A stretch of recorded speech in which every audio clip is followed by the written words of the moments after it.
Picked this book up for $2 from a Vinnie shop. Here's 1944, so I was drawing attention to 49 dying fires. It's a bit topical at the moment, fires around the world. Think of how sparsely populated Victoria would have been compared to now. But admittedly, though, communications wouldn't have been as good and people would have been taken by surprise. They can move pretty quick, those fires. Still 49 dead and 250,000 sheep apparently lost. And it was the worst fire since 1939.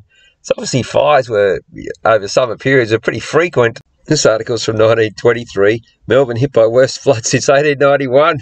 It just amazes me how people haven't figured out that at the exact time, through the internet and digital surveillance and monitoring, and they can do all these calculations on carbon credits. It's only once all that's in place, all of a sudden your floods and your fires become something they need to control you with.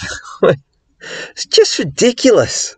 So the article there, you want to read through it. It was a bit sad. A baby girl got carried away in a swollen creek. And the kid who was canoeing, he apparently died in a lawn tennis association. Their £30,000 courts at Kooyong, they had £1,000 worth of damage and a few other things. I mean, this fire and floods, that's Australia. Now it says it's got meat ration controversy. That jumped out at me for two reasons. It's interesting in this day and age where they're trying to get Ireland and other countries and the Netherlands to slaughter all their cattle, so you have to eat insects. So look at what the ration's reduced to. This is what it was reduced to. So 1.5 pounds of quality meat, obviously your steak, and 4 pounds of lower quality meat, your sausages. A lot of families will find it hard to just get that, not with rationing, but just with the cost of it these days. That's this one sentence, which gives an indication of how much meat they used to eat. So one butcher said his shop was full of women all morning, and those who normally bought a leg of mutton and sausages were ordering sides of lamb and huge cuts of sirloin. Oh, jeez. It makes me remind you of a barbecue. Speaking of which, what's going to happen to the barbecue if you can't get meat and all you got is insects? You're going to be throwing grasshoppers on it? Women's blood back in the day. This was 1921. Their problems, concerns as scarce rise and morals decline. There was mounting alarm. Look at the bottom one. Utah is considering imprisoning inappropriately dressed women.